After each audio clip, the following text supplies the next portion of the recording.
Hi எல்லாருக்கும் எல்லாரும் எப்படி இருக்கீங்க? ஸோ நான் ரீசெண்டாக வந்து ஒரு ஷார்ட்ஸ் போட்டிருந்தேன். இந்த மாதிரி நம்ம வீட்டுக்கு ஒரு ரோபோட் வாங்கியிருக்கேன் அப்படின்னு சொல்லிட்டு. ஸோ அதோட கமெண்ட்ஸ் நான் படித்து பார்த்தேன். ஸோ கண்டிப்பாக அதுக்கு நம்ம ஒரு எக்ஸ்பிளைன் பண்ணி ஒரு லாங் வீடியோ போடணும் அப்படின்னு சொல்லி நான் அப்போ நினச்சேன். அதனால தான் இப்போ ஷூட் பண்ணிகிட்ருக்கேன். ஸோ நம்ம வீட்டுக்கு எதுக்கு ரோபோட், எதுக்கு 2 ரோபோட் அப்படிங்கிறது எல்லாத்தையும் நான் இந்த வீடியோவில் ஷேர் பண்ணியிருக்கேன். டவுட் இருக்கிறவங்க இல்லை எக்ஸ்பிளைன் பண்ணணும்னு நினைக்கிறவங்க இந்த வீடியோ ஃபுல்லாக பாருங்கள். ஸோ அந்த வீடியோவில் நிறைய கமெண்ட்ஸ் வந்திருந்தது. அதில் எல்லாரும் காமனாக கேட்டிருந்த ஒரு கேள்வி பார்த்தீங்கன்னா, ஆல்ரெடி உங்கள் வீட்டில் ஒரு ரோபோட் கிளீனர் வச்சுருந்தீங்க, எதுக்கு 2வதாக மறுபடியும் ஒரு ரோபோட் கிளீனரில் இன்வெஸ்ட் பண்ணியிருக்கீங்க, அது என்னாச்சு, அது டேமேஜ் ஆகிடுச்சா அப்படின்னு சொல்லி நிறைய பேர் கேட்டிருந்தீங்க. அது டேமேஜ் எல்லாம் ஆகலை, அது இப்போவும் சூப்பராக ஒர்க் பண்ணிகிட்ருக்கு. ஸோ பக்கத்து வீடு தான் அம்மா வீடு. நான் இந்த விஷயத்தை நான் நிறையா வீடியோவில் நான் சொல்லியிருக்கேன். ஸோ அம்மா வீடு அடுத்து நம்ம வீட்டுக்கு அடுத்த வீடு தான். ஸோ அவங்களுக்கு க்ளீன் பண்ணுறதுக்கு நம்ம வீட்டில் இருந்த ஆல்ரெடி இந்த ரோபோட் கிளீனரை அவங்களுக்கு கொடுத்தாச்சு. ஸோ அது அவங்களுக்கு சூப்பராகவே யூஸ் ஆகிட்டுருக்கு. அண்ட் அது மட்டும் இல்லாமல் நம்ம வந்து அந்த இது கொடுத்துட்டோம் இல்லையா. ஸோ நம்ம வீட்டுக்கு ஒரு புதுசாக இன்னொன்று இன்வெஸ்ட் பண்ணலாம் அப்படின்னு சொல்லிட்டு வாங்கினதா இந்த ஈகோவேக்ஸ் பிராண்ட் ரோபோட் கிளீனர். ஸோ இது ஆக்சுவலி ரொம்ப நல்லா இருக்குது. அண்ட் இதோட ஃபீச்சர்ஸ் எல்லாமே நான் எக்ஸ்பிளைன் பண்ணுறேன் உங்களுக்கு. இதில் நிறைய கமெண்ட் செக்ஷனில் வந்து ரோபோட் கிளீனர் வந்து எதுக்கு இவ்வளோ ப்ரைஸ் அதிகமாக வாங்கணும் அப்படிங்கிற மாதிரி நிறைய சொல்லியிருந்தாங்க. லைக் கிண்டலாக கூட சொல்லியிருந்தாங்க. இதுக்கு நான் வந்து ஒரு விளக்குமாறு வச்சு நான் 80 ரூபா விளக்குமாறு வச்சு வாங்கிட்டு போயிடுவேன். நிறைய கமெண்ட்ஸ் வந்திருந்தது. அதில் கலாய்க்கிற மாதிரி ஒரே ஒரு கமெண்ட்டை நான் பார்த்துருந்தேன். ஸோ 60,000 ரூபாய்க்கு நீங்கள் இன்வெஸ்ட் பண்ணி ஒரு ரோபோட் கிளீனர் வாங்குறதுக்கு நான் சிம்பிளாக ஒரு 60 ரூபா ஒரு 80 ரூபா கொடுத்து ஒரு விளக்குமாறு வாங்கி நான் வீடை கூட்டிகிட்டு போயிடுவேன் அப்படின்னு சொன்னாங்க. ஸோ ரோபோட் வந்து நெசசரியா, நம்ம ஏன் அதில் இன்வெஸ்ட் பண்ணணும் அப்படிங்கிறத எங்களோட சைட்லேருந்து ஆன்சர் என்னென்னா, எல்லாரும் ரோபோட் கிளீனர் வாங்கணும் அவசியமே கிடையாது. ஏன்னா அவங்கவுங்க சிச்சுவேஷன் பொறுத்து இருக்குது. ஏன்னா சிலவங்க வீடு ரொம்ப சின்னதாக இருக்கும், சிலவங்க சைஸ்க்கு ஏற்றப்பல நிறைய பொருள் வச்சுருப்பாங்க. ஸோ க்ளீன் பண்ண முடியாது. இது என்னென்னா, எந்த பொருள் இல்லை, லைக் இந்த சோஃபானா சோஃபாவை சுற்றி க்ளீன் பண்ணிடும். லைக் சோஃபா இல்லை அப்படின்னு நிறைய பொருள் சின்ன சின்ன வாட்டர் பாட்டில் செப்பல் கீழே கிடந்தாலும் தள்ளிட்டு போயிடும். அந்த ட்ராபேக் இருக்குது தான் செய்யுது. ஆனால் நமக்கு வந்து என்னென்னா, ஆட்டோமேட்டிக்காக எங்களோட பர்பஸ் வந்து ஆட்டோமேட்டிக்காக க்ளீன் பண்ணணும். நாங்கள் வந்து லைக் ஒரு ஷெடியூல் பண்ணி, இப்போ மோஸ்ட்லி வந்து அதிலேயே ஷெடியூல் பண்ணிட்டோம். அதாவது எப்படின்னா 6 மணிக்கு ஷெடியூல் பண்ணியிருக்கேன். டெய்லி காலையில் நம்ம எந்திரிக்கிறதுக்கு முன்னாடி இது வந்து வீடு ஃபுல்லாக க்ளீன் பண்ணிட்டு இருக்கோம். ஸோ எங்களோட ப்ராப்ளம் என்னென்னு பார்த்தீங்கன்னா, கொஞ்சம் வீடு பெருசாக இருக்குது. அப்போது சும்மா டெய்லி க்ளீன் பண்ணிருக்க முடியாது, குழந்தை வேறு இருக்குது. ஸோ என்னாலையும் க்ளீனிங்கில் அவ்வளோவா இன்வெஸ்ட் பண்ண முடியல என்னோட டைமை. அதனால எங்கள் 2 பேர்த்துக்கும் யூஸ்ஃபுல்லாக இருக்கணும் அப்படிங்கிறதுக்காக தான், எங்கள் வேலையை குறைக்கணுங்கிறதுக்காக நாங்கள் ஒரு ரோபோட்டில் இன்வெஸ்ட் பண்ணோம். ஏன்னா இது வந்து வீடு கட்டும் போதே பிளான் பண்ணது. அதாவது ஒவ்வொரு இதை நாங்கள் நிறைய ஷாப்பில் போய் பார்த்தோம். லைக் வந்து பார்க்காத பிராண்டே இல்ல, அகோரோ பார்த்தோம், ட்ரீமி பார்த்தோம், ஈகோவேக்ஸ் பார்த்தோம், நிறைய பிராண்ட் பார்த்தோம். இது ஒரு நல்ல பிராண்ட் தான். லைக் இதுல வந்து ஸ்டேஷன் இருக்கும் இல்லையா, இது மட்டும் ரோபோட் மட்டும் தரது வந்து ரேட் வந்து கம்மி தான். லைக் நாங்கள் லாஸ்ட் வாங்கினது அகோரா, அது 25,000. அதுவும் பார்த்தீங்கன்னா நல்லா ஒர்க் ஆகும். அதுல வந்து இந்த இதுல ரோல் போர்ஷன் இருக்காது, கீழ இருக்கிற இந்த சார்ஜிங் ஸ்டேஷன் கீழ ஒரு ரோபோட் மட்டும் தான் இருக்கும் அதுல. அதனால பிரைஸ் வந்து நமக்கு வந்து ஸ்டேஷனோட வந்துச்சுனாலே வந்து இந்த ஸ்டேஷனாக ஒன்றும் கிடையாது, அதுவே அது வேலை பார்த்துக்கும். குப்பை அள்ளுறது கூட நம்ம அள்ளணும் அவசியம் கிடையாது. அதுவே ஒரு கலெக்ட் பண்ணி ஒரு பெரிய கார்பேஜ் பேக் மாதிரி சின்னதாக இருக்கும், லைக் அந்த ஒரு சைஸுக்கு இருக்கும், அந்த பேக் கலெக்ட் பண்ணிக்கும். அதை மட்டும் நம்ம எடுத்து கிளியர் பண்ணி கொடுத்தா போதும். மற்றபடி தண்ணியை ரீஃபில் பண்ணணும். அதாவது நம்ம இந்த ப்ரஷ் இருக்கும் இல்லையா, கீழேருந்து ஒரு ப்ரஷ் இருக்கும், அந்த ப்ரஷ் தான் வந்து ஸ்பின் பண்ணிக்கிட்டே வந்து பண்ணணும். அதுதான் நல்லா குவாலிட்டியாக பண்ணும். சும்மா வெறும் தேய்ச்சிக்கிட்டே போச்சுன்னு வச்சுக்கோங்களேன், அது எந்த விதத்துலையும் மாப்பிங் கம்மியாக தான் இருக்கும். சுற்றிக்கிட்டே போகும், தண்ணி வந்து சுற்றிக்கிட்டே போயிட்டு நம்ம க்ளீன் இந்த மாதிரி இருக்கும். அது வந்து கார்னர் வந்துச்சுன்னா ஒரு போர்ஷன் மட்டும் வெளியே தள்ளி அடாப்டிவாக அதோட கார்னர் எட்ஜ் எல்லாம் கரெக்டாக க்ளீன் பண்ணிடும். ஸோ எங்களோட வீட்டுக்கு பார்த்தீங்கன்னா ரொம்ப நீட்டாக இருக்கணும்னு நினைக்கிறோம். அதனால தான் நாங்கள் வந்து இது எல்லாரும் நினைக்கிறது தான், வீடு க்ளீனாக இருக்கணும் அப்படின்னு எல்லாரும் நினைக்கிறது தான். க்ளீனாக இருக்கிறதுங்கிறது எல்லாருமே நினைப்பாங்க. நம்ம வீடு மட்டும் தான் நீட்டாக இருக்கணும் அப்படின்னு கிடையாது, எல்லாத்தோட வீட்டும் நீட்டாக வச்சுக்கணும் தான் எல்லாரும் நினைப்போம். பட் அடிஷ்னலாக அவங்களுக்கு ஒரு குழந்தை இருக்குது அப்படிங்கும்போது இன்னும் கொஞ்சம் வீடு நீட்டாக இருந்தால் நல்லாயிருக்கும். அது மட்டும் இல்லாமல் இன்டீரியர் ஒர்க் எல்லாம் பண்ணியிருக்கோம். ஸோ நிறைய குட்டி டஸ்ட் எங்கே பார்த்தாலும் இருக்க தான் செய்யுது. பேசிக்காக என்னன்னா, நம்ம கீழே உள்ள டஸ்ட்டை டெய்லி கலெக்ட் பண்ணிட்டாலே காற்றுல மேலே போய் படிஞ்சு நம்ம எங்கெங்க திங்ஸ் இருக்கோ அது மேலே டஸ்ட் படியும். அது வந்து யோசிச்சு பார்த்தீங்கன்னா, ஏதாவது நம்ம வீட்லயே போய் பார்த்தீங்கன்னா ஜன்னல் கம்பி மேலே தொட்டா இப்படி வைப் பண்ணி எடுத்தா போதும் டஸ்ட் இருக்கும். ஸோ அது கூட இருக்கக்கூடாது, நம்ம குழந்தை இருக்கிறதுனால. லைக் என்னன்னா, அதுக்கு ஏர் பியூரிஃபையர் தான் வாங்கி வைக்கணும், நான் இல்லைன்னு சொல்லல. பட் நம்ம ரெகுலராக வந்து இதெல்லாம் எடுத்ததுக்கப்புறம் ஃபுல்லாக ஃப்ளோரில் உள்ள மைன்யூட் டெஸ்ட்லாம் அந்த மாதிரி எடுத்துட்டோம்னு வச்சுக்கோங்களேன், அதுக்கு ஈஸியாக இருக்கும். ஃபுல்லாக க்ளீன் பண்ண முடியாது, பட் மினிமைஸ் பண்ணலாம்ல அந்த மாதிரி.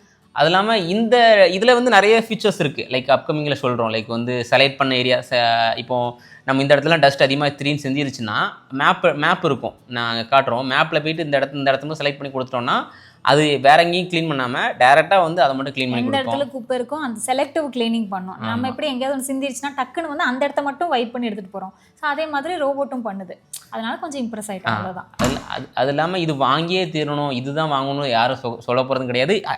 இந்த ஈகோவேக்ஸில் இந்த பிராண்டு தான் இந்த specific model N50 Pro Omni தான் வாங்கணும் அவசியம் கிடையாது. அதுவும் நாங்கள் இன்சிஸ்ட் பண்ணலை. ஸோ நாங்கள் வாங்கியிருக்கோம், இதில் நிறைய ஃபீச்சர்ஸ் இருக்குது அப்படிங்கிறத எக்ஸ்பிளைன் பண்ணுறோம். உங்களுக்கு வந்து நாங்கள் அகரோ பற்றி பற்றி வீடியோ போட்டிருப்போம், ஈகோவாக்ஸ் பற்றி போட்டிருப்போம், இன்னும் போடக்கூட செய்வோம். டின்கோ பற்றி கூட நாங்கள் ஒரு வீடியோ போட்டிருந்தோம். ஸோ நாங்கள் எல்லாம் இப்படிலாம் மார்க்கெட்டில் அவைலபிளாக இருக்குது. உங்களுக்கு வேணும்னா உங்களோட செக் பண்ணி பார்க்கலாம். லைக் வந்து அதை வாங்கிக்கோங்க. ஏன்னா இதுலேயே நிறைய சின்ன மாடல் இருக்குது. அதாவது இவ்வளோ பெரிய ஸ்டேஷன் தான் இருக்காது, சின்னதாக இருக்கும். ஆனால் ஒன்னே ஸ்டேஷன் வந்துருச்சுனாலே போதும், ரேட்டு கொஞ்சம் அதிகமாயிரும். லிட்டர்லி 40,000 மேலே தான் வருது. அதனால் ஸ்டேஷன் இல்லாமல் நீங்கள் வந்து வெறும் இது மட்டும் இருக்கும், ரோபோட்டும் லைக் அந்த சார்ஜிங் சின்னதாக இருக்கும், அது மட்டும் இருந்துச்சுன்னா உங்களுக்கு ரேட் கம்மியாக இருக்கும். அதனால் செக் பண்ணி பாருங்கள். இதே பிராண்டாக இருந்தாலும் வேறு பிராண்டாக இருந்தாலும் சரி. என்னம்மா அம்மாவை கொஞ்ச நேரம் வேலை செய்ய விட மாட்டியா? நோ சொல்லிட்டான். இது இப்படி தான் ஆக்சுவலாக இதுக்கு முன்னாடி பேசுனதெல்லாம் ஒரு 10-15 செகண்ட்ஸுக்கு முன்னாடி இதே இடத்துல உட்காந்து தான் கரெக்டாக பேசிகிட்டு இருந்தேன். அதுக்குள்ளே அந்த ரூமில் கியான்னு ஒரு சவுண்டு வர ஆரம்பிச்சிருச்சு. அதனால் ஷூட்டிங் எல்லாத்தையும் பேக்கப் பண்ணிவிட்டு இப்போ தம்பியை பார்க்க வந்தாச்சு. கொஞ்ச நேரம் எங்களை வேலை செய்ய விட மாட்டான். ஸோ நீங்கள் எல்லோரும் நினச்சிட்டே இருப்பீங்க, நான் வீடியோவில் மட்டும்தான் ஃபோக்கஸ் பண்ணுறேன், பையனை பார்க்க மாட்டீங்க அப்படி இப்படி நிறையா கமெண்ட்ஸ் நான் கேட்டுகிட்டே தான் இருக்கேன். ரெஸ்ட் எடுக்க மாட்டீங்க அப்படின்னு. நான் மேக்ஸிமம் ரெஸ்ட்டில் தான் இருக்கேன். தம்பியும் நான் பார்த்துட்டு தான் இருக்கேன். அதை எப்படிங்க பெத்த பையனை பார்க்காம யாராவது வேலையை மட்டுமே பார்ப்பாங்களா? நான் அவ்வளோ கல் நெஞ்ச கறியெல்லாம் இல்லை, என் எல்லாத்தையும் நான் பார்த்துட்டு தான் இருக்கேன். இல்லைம்மா ஆமாம் சொல்லிடு. ஆமாம் சொல்லிட்டான். சோறுமா சோறு.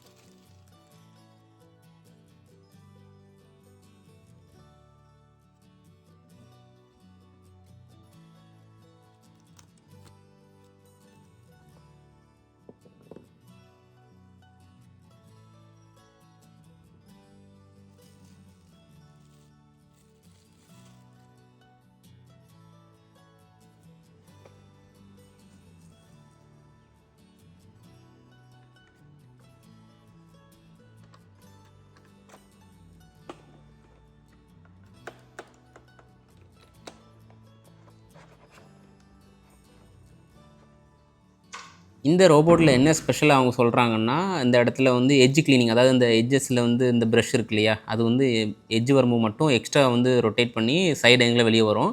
வெளியே வந்து அது க்ளீன் பண்ணுறதுக்கு ரொம்ப ஈஸியாக இருக்குது. அந்த ஒரு பாயிண்ட் சொல்கிறாங்க. அது இல்லாமல் நம்ம கை வச்சு இதையும் க்ளீன் பண்ண அவசியம் இல்லை. லைக் வந்து இந்த இடத்துல இதில் வந்து இது வந்துடும், இது வந்து அழுக்கு தண்ணி, அதாவது இங்கேருந்து ப்ரஷ் உள்ளே ஏறி போனதுக்கப்புறம் உள்ளுக்குள்ளே வந்து டஸ்ட்டெல்லாம் அதுவே ஆட்டோமேட்டிக்காக இந்த அது ப்ரஷ்ஷில் எல்லாத்தையும் க்ளீன் பண்ணி முடிச்சுட்டு திரும்ப மேலே இந்த நல்ல தண்ணியிலேருந்து வாட்டர் எடுத்து தான் ப்ரஷ் க்ளீன் பண்ணோம். அதுக்கப்புறம் திரும்ப வந்து இந்த இடத்துல இந்த டஸ்ட்டை க்ளீன் பண்ண வாட்டர் எல்லாத்தையும் எடுத்து இந்த டஸ்ட் வாட்டர்லாம் இங்கே கலெக்ட் ஆகிக்கும். ஸோ நம்ம இதை மட்டும் ரிமூவ் பண்ணால் போதும். இந்த இடத்துல எப்படிலாம் நமக்கு மேக்ஸிமம் கூடு கொடுத்துருப்பாங்க, ஸோ அது வரையும் தண்ணி ஊற்றி வச்சா போதும், அதுவே வேலை பார்த்துக்கும். அதேமாதிரி இல்லாமல் எப்போல்லாம் இதில் வந்து டஸ்ட்டுக்கான இது கிடையாது, ஸ்டோரேஜ் கிடையாது. ஸோ முடிஞ்ச வரை கலெக்ட் பண்ணிவிட்டு டஸ்ட் வந்து ஃபுல் ஆயிடுச்சுன்னா திரும்ப கொண்டு போய் இந்த ஸ்டேஷன் கொண்டு வந்து இதுலேருந்தே இந்த டஸ்ட்லாம் எடுத்து கலெக்ட் பண்ணி இதுக்குள்ளே இருக்கும். இந்த நான் காட்டுறேன், இந்த ஸ்பேஸில் இருக்கும், அதை வச்சுக்கும். அதனால் வந்து நம்ம எதுவுமே வேலை செய்ய அவசியம் கிடையாது, அதுவே வந்து அந்த வேலையை பார்த்துக்கும். இதில் மோஸ்ட்லி எல்லாமே இந்த ஆப்பில் தான் கண்ட்ரோல் ஆகும். ஸோ ஏகவாஸ் ஹோம்னு ஒரு ஆப்பு. நம்ம இதில் லிவிங் ரூம் வந்து என்னென்ன இருக்குது, ஆல்ரெடி எவ்வளோ க்ளீன் பண்ணியிருக்கு எல்லாமே இதில் ட்ராக் வச்சுக்கும். லைக் நம்ம ஏதாவது செலக்ட் பண்ணோன்னா, இப்போ செலக்ட் பண்ணுறதுக்கு எடுத்து விட்டேன். லைக் வந்து ஆட்டோ க்ளீனு, இல்லைனா நம்ம என்ன வேணுமோ செலக்ட் பண்ணிக்கலாம். இதில் வந்து வேக்யூம் அப்புறம் மாப்பு. இப்போது ஜஸ்ட்டு வேக்யூம் மட்டும் பண்ணால் போதும்னா வேக்யூம் மட்டும் பண்ணிக்கும். இல்லை இந்த இடத்துல மாப் மட்டும்னா அது வந்து மாப் மட்டும் தான் பண்ணும். இதை வந்து ரெண்டுமே சேர்ந்து பண்ணும்.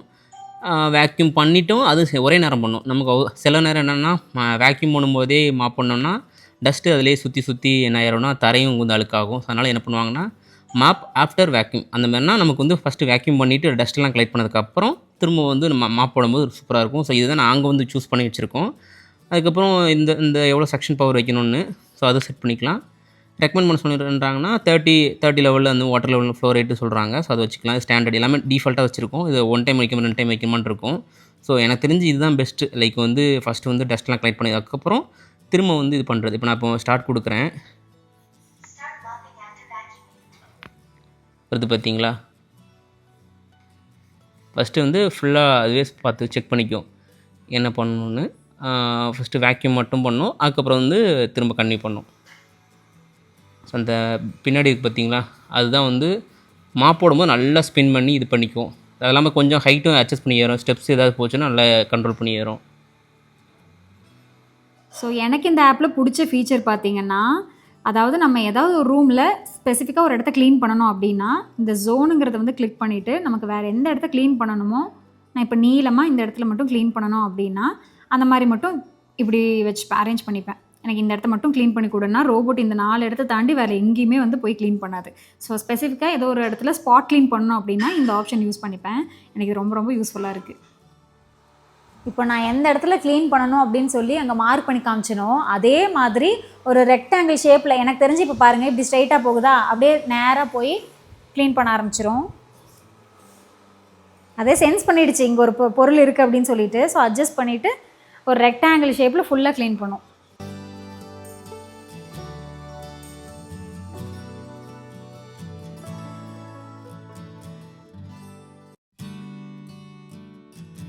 ஸோ உங்கள் எல்லாருக்குமே தெரிஞ்சிருக்கும், நான் 2 ரோபோட் வச்சுருக்கேன். ஒன்று அகாரோ, ஒன்று ஈகோவேக்ஸ்.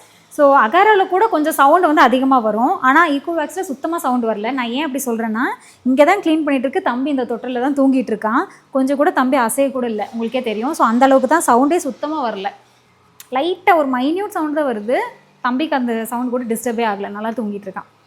ஸோ அந்த வகையில் எனக்கு ரொம்ப ஹாப்பியாக. தூங்கிட்டு இருக்கான். ஆமாம், இவனும் தூங்கிட்டு இருக்கான், அவனுக்கும் டிஸ்டர்ப் ஆகலை.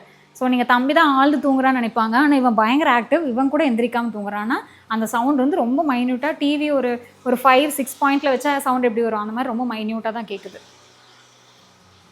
ரொம்ப ஸ்மூத்தாக இருக்குது.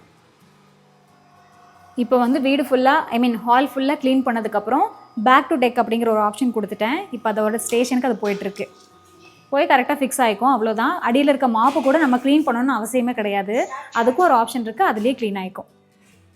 உள்ள ப்ரஷ் சுத்தம் இப்போ. ஆமாம், full and full hands free cleaning தான்.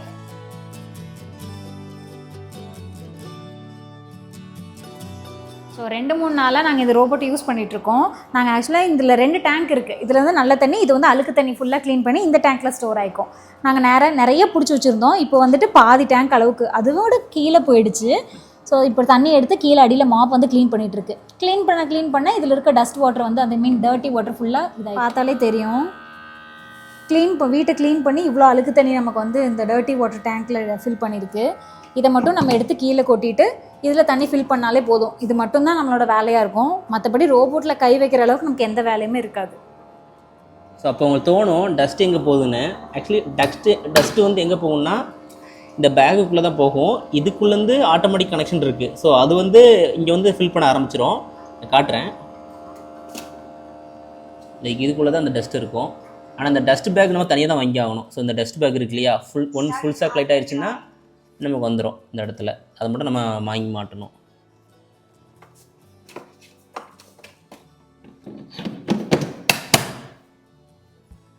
ஸோ இந்த ரோபோட்டை பொறுத்த வரைக்கும் எல்லாமே ஆட்டோமேட்டிக்.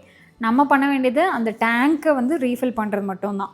ஸோ லாஸ்ட் வீடியோவில் நீங்கள் கேட்டிருந்த கமெண்ட்ஸ்க்கு எல்லாத்தையும் நான் விளக்கம் இந்த வீடியோவில் கொடுத்துட்டேன்னு நம்புகிறேன். ஸோ உங்கள் எல்லாருக்கும் இந்த வீடியோ பிடிச்சிருக்கும், இன்ஃபர்மேட்டிவாக இருக்கும் நம்புகிறேன். நெக்ஸ்ட் வீடியோவில் பார்க்கலாம். அது வரைக்கும் பாய்.